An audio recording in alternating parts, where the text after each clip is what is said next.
Allah. Besok berarti kita memasuki hari ke-10 ya. 20.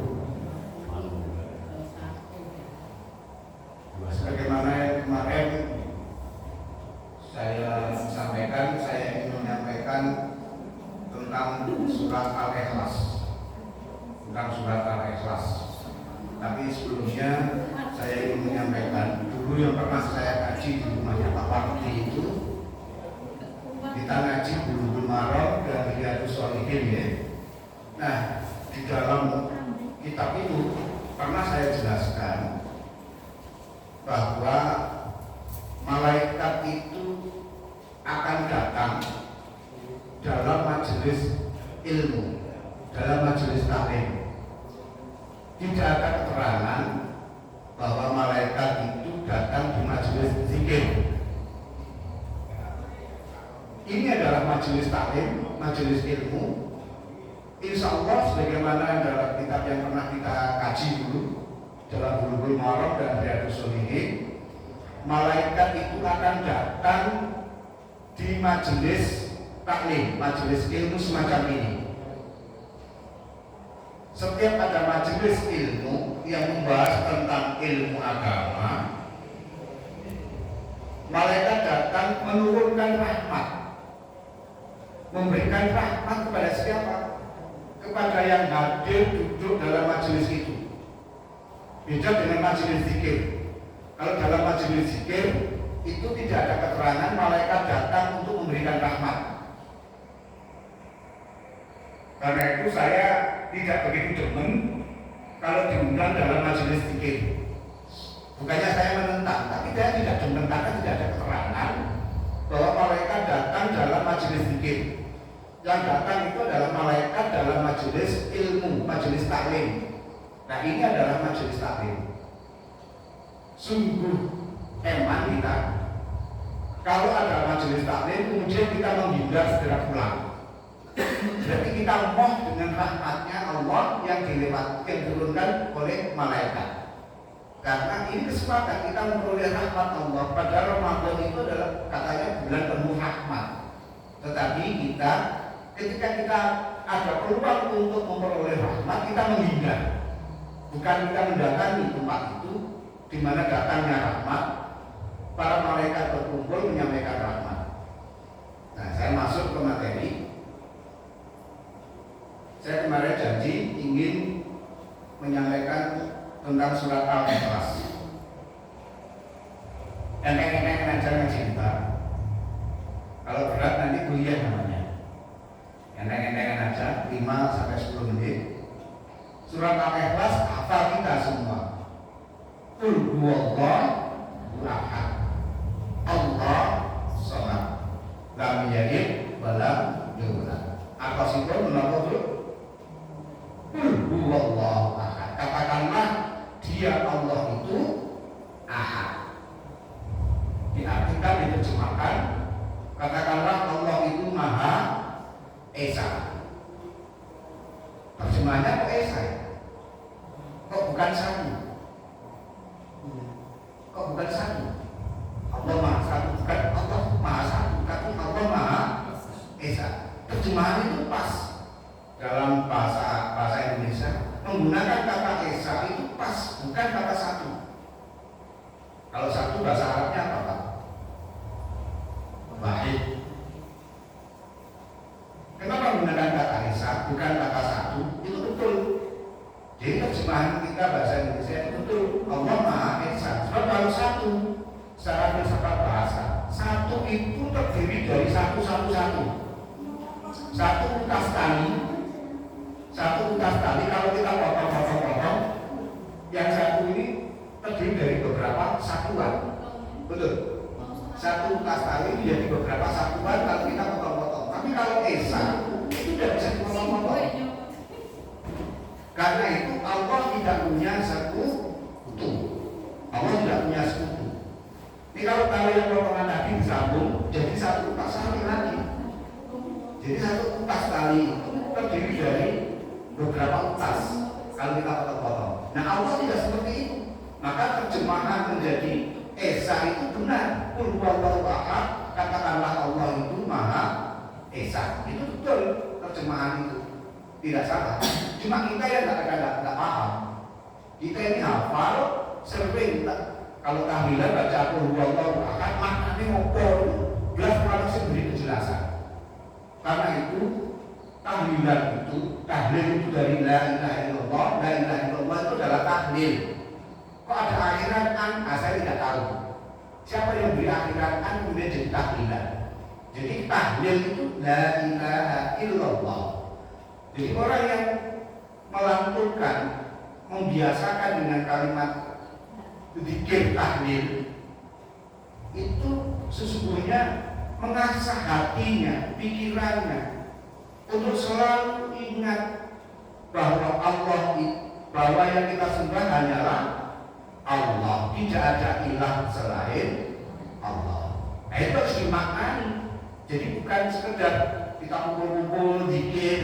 Jadi saya sampaikan dalam majelis zikir tidak ada keterangan bahwa malaikat turun menyampaikan rahmat kepada orang-orang yang di sini. Tapi keterangannya dalam Bulughul Maram dan Riyadhus Shalihin itu majelis taklim lah, orang akan di majelis itu akan datang malaikat menurunkan rahmat. Nah, ini majelis taklim walaupun dihadiri sedikit orang, tidak masalah. Allah bukan memerintahkan malaikatnya untuk menurunkan rahmat kepada yang hadir dalam majelis taklim. Karena itu saya sebenarnya pengen usul tahlilan di RT kita ini bagus untuk mengumpulkan orang. Tapi agar kita setelah berkumpul itu dapat rahmat dari Allah, tahlilan itu harus dilengkapi dengan taklim. Undang mubalek, undang dai, undang penceramah. Kalau harus membayar berapa ongkos transport dai-nya, ulamanya, kiainya, saya sanggup sedekah untuk nyangoni ustadznya. Agar majelis tahlil itu, tahlilan itu menjadi majelis ilmu. Dan kalau itu majelis ilmu, malaikat akan datang menurunkan rahmat, bukan berkat, Bu, tapi rahmat. Kita rahmat dapat, berkatnya juga dapat. Jangan berkat saja, rahmat juga dapat. Jadi nanti ini saya usulkan aja, nggak tahu nanti pengurus RT-nya siapa. Majelis tahlilan itu ya diberi 10-20 menit untuk memberikan siapalah, undang orang lain yang kita senangi. Jangan saya, kalau saya kan kok pengen nonjol-nonjol, enggak, itu malah enggak boleh. Silakan, yang penting di situ ada taklim. Setelah itu dilanjutkan tahlilan. Jadi ada zikir, juga ada taklim. Disitulah orang pulang tahlilan itu bawa oleh-oleh. Oleh-olehnya apa? Bukan hanya berkat, tapi oleh-olehnya adalah rahmat dan ilmu. Itu dan di mana-mana di kampung yang maju wawasannya, tahlilan sudah tidak lagi melulu bacaan, tapi juga ditambah tausiah dari ustaz-ustaz setempat, kiai-kiai itu di kota-kota besar, di Makassar, di Medan, di Jakarta, Surabaya, beberapa kampung itu sudah begitu. Jadi tahlilan itu tidak perlu baca zikir itu, tapi juga ada tausiahnya. Karena di situ akan ada malaikat datang, karena forum itu menjadi majelis ilmu. Nah, dalam hal ini kita jangan menutup diri. Nah, saya lanjut ke surat Al-Ikhlas tadi. Surat Al-Ikhlas itu turun ketika Nabi ditantang oleh kaum musyrikin Quraisy. Wahai Muhammad, berikanlah kami keterangan tentang nasab dari Tuhanmu. Jadi mereka kan diajak untuk menyembah Allah, tapi mereka kemudian karena merengkel, ngeyel, orang musyrik Quraisy, orang kafir Quraisy itu ngeyel, tunjukkan nasab dari Tuhanmu itu. Maksudnya apa? Nasab itu apa? Silsilah keturunan siapa Tuhanmu itu? Kalau Yesus jelas keturunannya ini. Terus siapa lagi Tuhan, siapa lagi keturunannya tidak dilahirkan tapi dibuat. Jadi orang kafir dulu, orang kafir Quraisy itu membuat Tuhan itu ya dari roti. Rotinya diolah begitu, dibentuk seperti patung, habis itu dimakan. Ada ceritanya itu. Itu orang anaknya menjumpai itu, tapi anaknya sudah tercerahkan. Roti yang sudah dibuat bapaknya maunya disembah, sudah dibuat, rotinya dibuang di sampah. Bapaknya balikin, loh, gimana roti ini tadi? Mau tak sembah? Itu di tempat sampah. Ngamuk-ngamuk bapaknya, anaknya. Jadi mereka itu ketika diajak untuk menyembah Allah, mereka karena merengkelnya, ngeyelnya, dia bertanya, tunjukkanlah nasabnya Tuhanmu itu kayak apa. Setelah dapat pertanyaan begitu dari kaum kafir musyrikin Quraisy, turunlah ayat Qul huwallahu ahad. Katakanlah Allah itu ahad, lam yalid wa lam yulad, tidak beranak dan tidak diperanakkan. Jadi Allah itu tidak beranak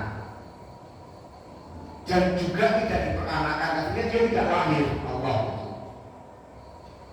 Kemudian ayat ini, surat Al-Ikhlas ini dulu zaman saya waktu masih SMA itu sampai Departemen Kemdikbud waktu itu PDAMK Kota Surabaya itu melarang SMA sekolah-sekolah mengajarkan surat Al-Ikhlas karena surat Al-Ikhlas itu nyinggung agama Nasrani. Jadi mereka takut dengan surat Al-Ikhlas karena tersinggung. Tuhan kok beranak? Tuhan tidak beranak. Tuhan tidak dilahirkan. Nah, mereka kan mengakui Yesus itu dilahirkan. Yesus itu anaknya sendiri kan beranak dan tidak diperanakkan. Lam yalid walam yulad walam yakul lahu kufuwan ahad. Dan tidak ada yang setara dengan Allah yang ahad itu. Siapapun baik secara zat maupun secara sifat tidak ada yang setara. Itulah maka kemarin tidak ada ilah kecuali Allah. Kenapa disebut surat Al-Ikhlas? Al-Ikhlas itu kalau bahasa kita sehari-hari, saya nggak ambil pengertian yang ilmu Arab, bahasa Arab ya, tapi pengertian. Kenapa kalau kita menyebut jenengan nggak ikhlas? Ya, itu maknanya nggak rela, ikhlas itu rela. Kenapa ada ikhlas ini oleh ulama-ulama kita dianjurkan dibaca dalam forum majelis tahlilan itu? Ini harus kita pahami. Kenapa? Karena kita ini banyak yang tidak rela dengan tauhid, tidak rela dengan Allah yang ahad. Buktinya apa? Kita masih menjadikan Allah itu punya anak, punya keturunan, dalam arti bukan biologis, tapi keturunan itu dalam bahasa kita ada derivasi. Turunan-turunan Allah itu banyak. Kemarin saya sebut apa?